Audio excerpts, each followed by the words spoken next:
হযরত উসমান রাদিয়াল্লাহু তাআলা আনহু কেমন আখলাকের অধিকারী ছিলেন। রাস্তা দিয়ে উসমান হাইটা যাইত, আকাশের ফেরেশতা জমিনের ফেরেশতা উসমানের চরিত্র দেখে দেখে তারা দাঁড়িয়ে যাইত। উসমান রাস্তা দিয়ে হাইটা যায়, আকাশের ফেরেশতা জমিনের ফেরেশতা উসমানের চরিত্র দেখে তারা দাঁড়িয়ে যাইত। উসমানের চরিত্র এত সুন্দর চরিত্র, এত সুন্দর চরিত্র, আকাশের জমিনের ফেরেশতারা দেখত। শুধু আকাশের জমিনের ফেরেশতারা দেখতো না, উসমানকে যেই রব বানাইছে সেই রব উসমানের চরিত্র দেখত। আর রাস্তা দিয়ে যখন হাইটা যাইত তখন মাথা নত নত করে যাইত। রাস্তা দিয়ে হাইটে যাইত, রাস্তার আদবগুলি ফলো করত। রাস্তা দিয়ে কে হাইটে যাইতেছে বোঝা যায় না, এমন নম্র এমন ভদ্রভাবে উসমান রাদিয়াল্লাহু তাআলা আনহু চলাফেরা করেছেন। উসমানের চরিত্র আল্লাহ তাআলা জানতেন। ঠিক তেমনিভাবে একজন মুমিনের যখন চরিত্রটা ভালো হবে, ওই মুমিনের চরিত্রটা সম্পর্কে আজরাইল জানে। যেই মুমিনের চরিত্র ভালো, ওই মুমিনের সাথে আজরাইল মরার সময় ভালো আচরণ করে। কারণ আজরাইলের কাছে পৌঁছে এই মানুষের চরিত্রটা ভালো আর ওই মানুষের চরিত্রটা ভালো না। আজরাইল দেখে তার চরিত্র কেমন, ওই লোকটার চরিত্র কেমন, তার চরিত্রটা কি আখলাকে হামিদা নাকি আখলাকে জামিমা বা সাইয়্যা। আখলাকে হামিদা বলা হয় যেই লোকটা দুনিয়াতে চলাফেরার ক্ষেত্রে তার আদর্শটা কোরআন সুন্নাহ মুআফিক হয়। রাস্তায় বড়দেরকে সম্মান করে, বড়দেরকে ইজ্জত করে, রাস্তা দিয়ে হাইটা যায়, মাথা নত করে যায়, মুরব্বীদেরকে দেখলে সালাম দেয়। সমাজের মানুষ ওই লোকটার প্রশংসা করে, অমুকের একজন ছেলে, ছেলেটা বড় ভালো, অমুকের একটা মেয়ে, মেয়েটা বড় ভালো। এটাকে বলা হয় আখলাকে হামিদা, প্রশংসনীয় আখলাক ভালো স্বভাবের অধিকারী। এই স্বভাবের অধিকারীর জন্য মানুষ আফসোস করে, হাই হাই অমুকের ছেলেটা অনেক ভালো, ছেলেটা বড় ভদ্র, ছেলেটা বড় ভালো মানুষ।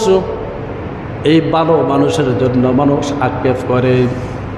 আর আখলাকে জামিমা সাইয়্যা বলা হয় রাস্তা দিয়ে হাইটে যায়, মুরব্বীদেরকে সালাম দেয় না, যাইতে যাইতে বকবকি করে, আবার আসতে আসতে বকবকি করে। মানুষ দেখলে তাকে অশান্তি দেয়, তাকে গালিগালাজ করে, তার সাথে শরমে লজ্জা কথা বলে না, তাকে দেখলে ঘৃণা করে। আখলাকে জামিমা হলো তাকে দেখলে মানুষ ঘৃণা করে, তাকে দেখলে তার সাথে মানুষ কথা বলতে চায় না, তাকে ভালো পায় না। ওই মানুষটা আমার সামনে না আসলে ভালো, ওই মানুষটা আমার কাছে উপস্থিত না হলে ভালো, ওই মানুষটা বেশি সময় ঘুমায় থাকলে ভালো, কারণ তার দ্বারা বেশি বেশি ভাব হয়। এটাকে বলে আখলাকে সাইয়্যা অথবা আখলাকে জামিমা, মন্দ স্বভাব। যেই মন্দর কারণে, মন্দ স্বভাবের কারণে কোনো মানুষ যদি নামাজের মাঝে 100 পেয়ে যায়, নামাজ রোজা হজ যাকাতের মাঝে যদি 100 পেয়ে যায়, আর কিন্তু স্বভাবের মধ্যে তার যেন স্বভাব, তার যেন চরিত্র, ওই চরিত্রর মাঝে যদি সে ফেল হয়ে যায়, তাহলে সে জাহান্নামে যাবে। কোথায় যাবে? জাহান্নামে সে যাইবে। এজন্য নবীজি সাল্লাল্লাহু আলাইহি ওয়াসাল্লাম হাদিসের মাঝে বলে দিয়েছেন, খায়রুকুম খায়রুকুম লিআহলিহি ওয়া আনা খায়রুকুম লিআহলি। পয়গম্বর আরবি ইবনে আব্বাস থেকে বর্ণিত, পয়গম্বর আরবি বলেন, তোমাদের মধ্যে সর্বোত্তম হলো ওই ব্যক্তি যে তার স্ত্রীর কাছে সবচেয়ে উত্তম, যে তার স্ত্রীর কাছে সবচেয়ে উত্তম।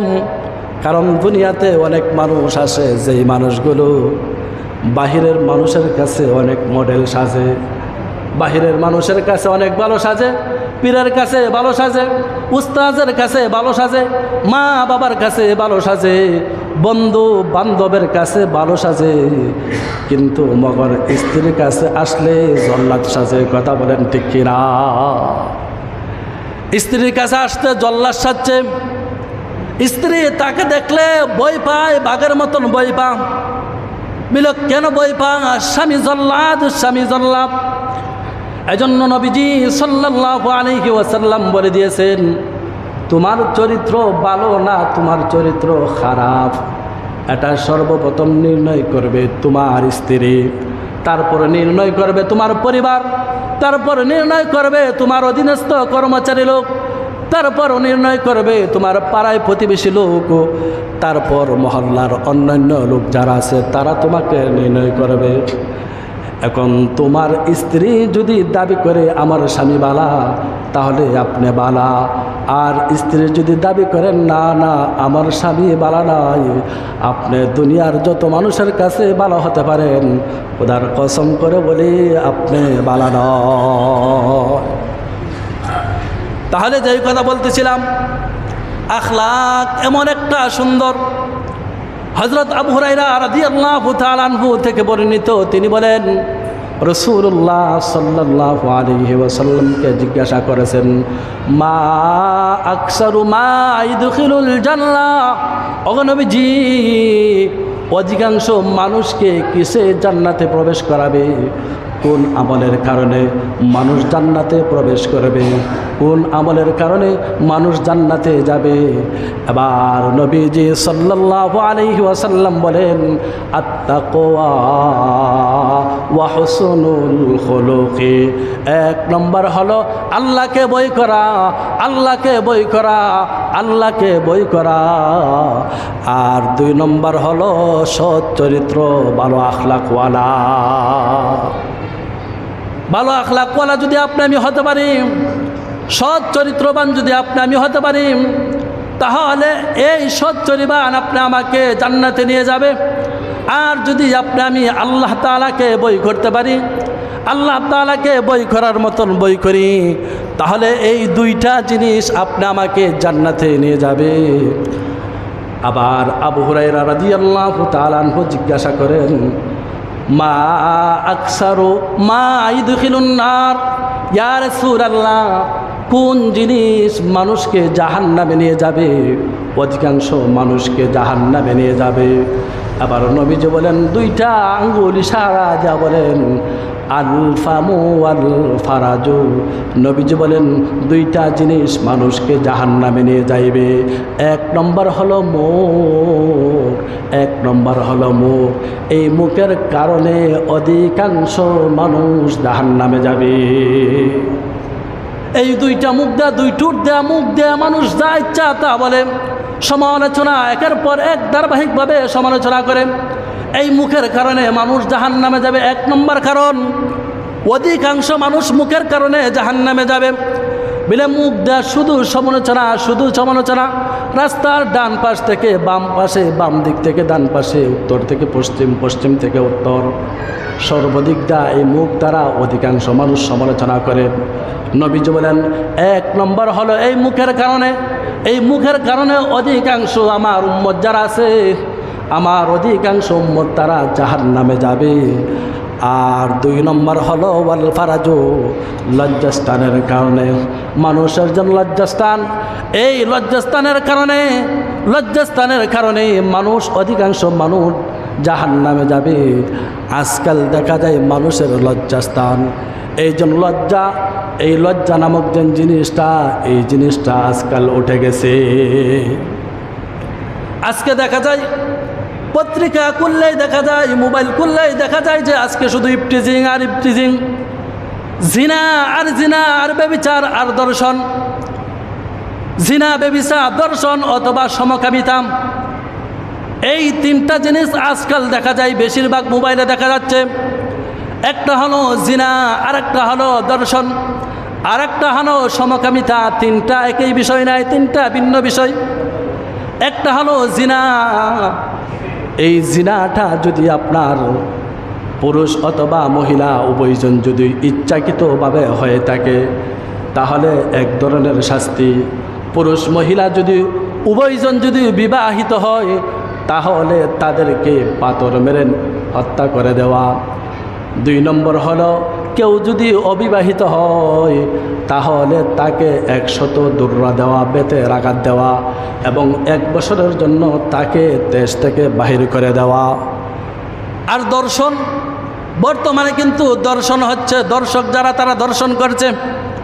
বলে কীভাবে দর্শন করছে? দর্শক সে মেয়ে হতে পারে, পুরুষও হতে পারে।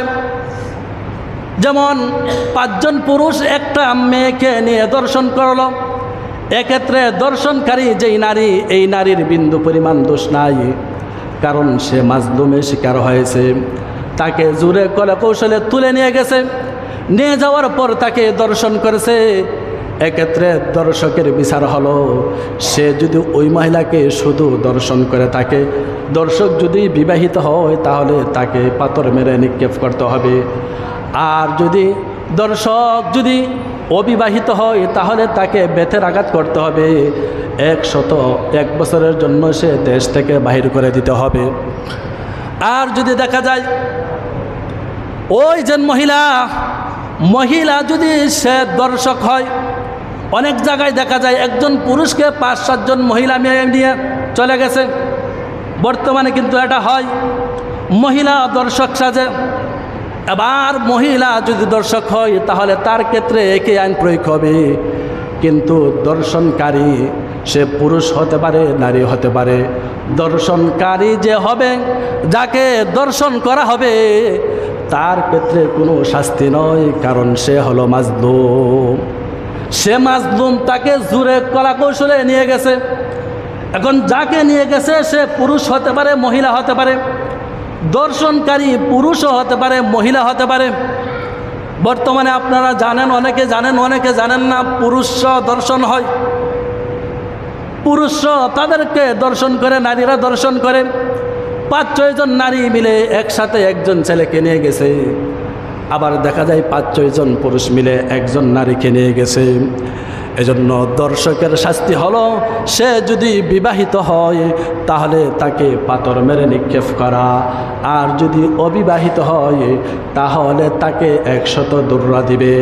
100 দুর্রা দেওয়ার পর তাকে দেশ থেকে 1 বছরের জন্য বের করে দিবে। 3 নম্বর হলো সমকামিতা। পুরুষে বিবাহ, বর্তমানে কিন্তু এটা আছে আরও আজ থেকে 7-8 বছর আগ থেকে দেখছি অনলাইনে, মিডল ইস্ট যেই জায়গার মাঝে, ওই জায়গার মাঝে পুরুষে বিবাহ হয়।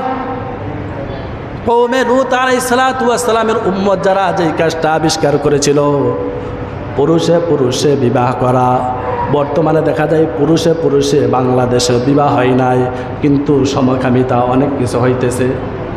এই যদি সমকামিতা হয়, উভয়জন যদি ইচ্ছাকৃত হয়, তাহলে হাদিসের ভাষ্য অনুযায়ী উভয়জনকে হত্যা করা।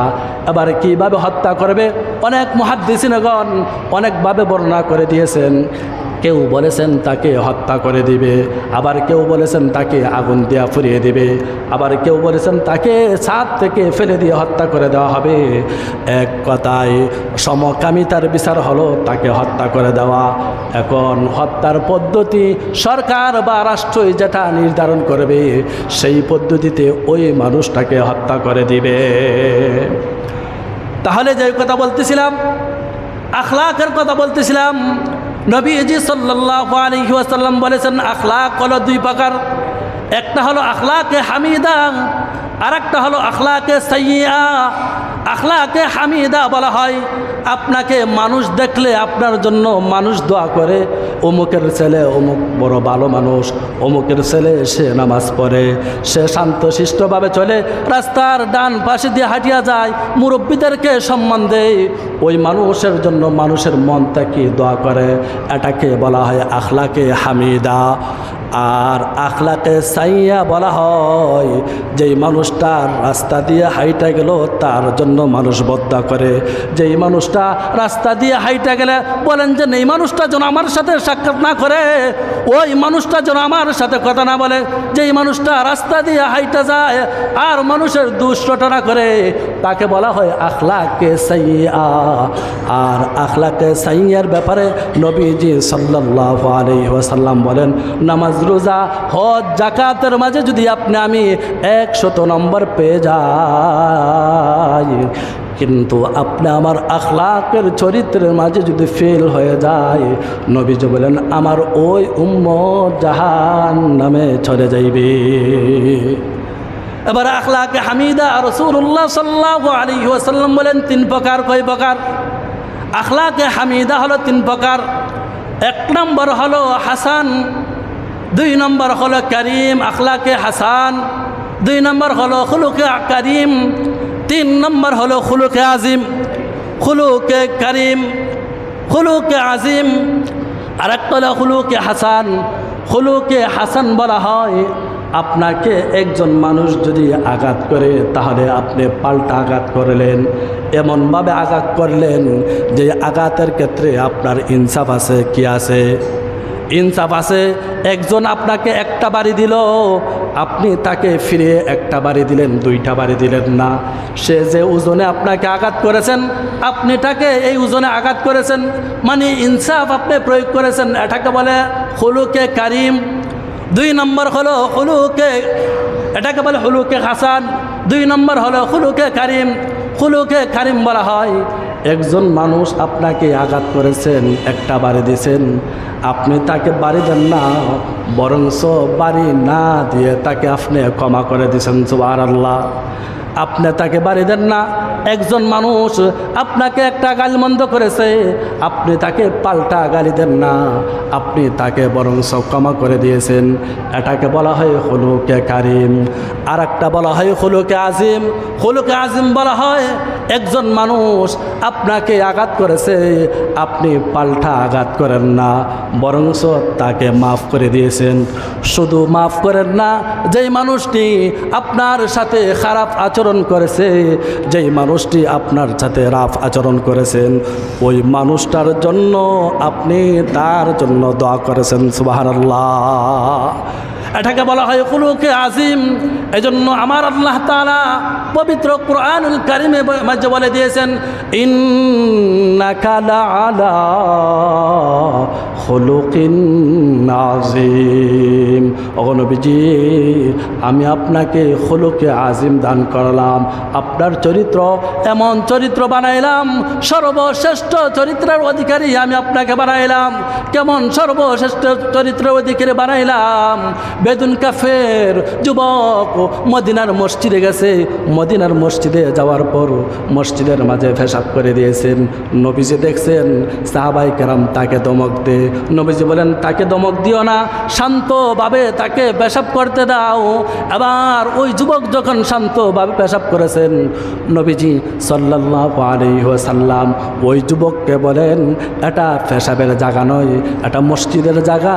ওই জায়গার মাঝে মানুষ নামাজ পড়ে, মানুষ তাসবিহ তালিম পাঠ করে, এই জায়গার মাঝে পেশাব করা যায় না। এরপর নবীজি সাহাবায়ে কেরামকে বলছেন, বালতি আনো, বালতি আনিয়া পানি দিয়ে মসজিদটা ধুয়ে দাও। কেমন আখলাক নবীজি! এত সুন্দর নবীজির আখলাক, যে আখলাকের কারণে নবীজিকে তায়েফের ময়দানে রক্ত রঞ্জিত করেছেন। আবার ফেরেশতা আসিয়া বলেন, ইয়া রাসূলুল্লাহ, ইয়া হাবিবাল্লাহ, অনুমতি দেন, তায়েফের 2 পাথরের পাদদেশে তাদেরকে রেখে ধ্বংস করে দিব। নবীজি সাল্লাল্লাহু আলাইহি ওয়াসাল্লাম বলেন, আল্লাহুম্মা গফির লিকাওমি, আল্লাহুম্মা গফির লিকাওমি ফাইন্নাহুম লা ইয়ালামুন। হে আল্লাহ, আমার জাতি, আমার কওমকে মাফ করে দাও, আমার সম্প্রদায়কে মাফ করে দাও, কারণ আমার সম্প্রদায় যারা আছে তারা আমাকে চিনে না, আমার সম্প্রদায় যারা আছেন তারা আমাকে বোঝে না। আমার সম্প্রদায় তারা যদি আমাকে চিনত, আমাকে যদি বুঝতো, তাহলে তারা আমার সাথে এমন আচরণ করতো না। তাহলে যে কথা বলছিলাম, শুধু নামাজ পড়লে হবে না, শুধু রোজা রাখলে হবে না। আপনি আমার যেন স্বভাব, আপনি আমার যেন চরিত্র, ওই চরিত্রের মাঝে আপনাকে ফার্স্ট মার্ক পাইতে হবে। কি মাস পাইতে হবে? চরিত্রের মাঝে ফার্স্ট মার্ক পাইতে হবে।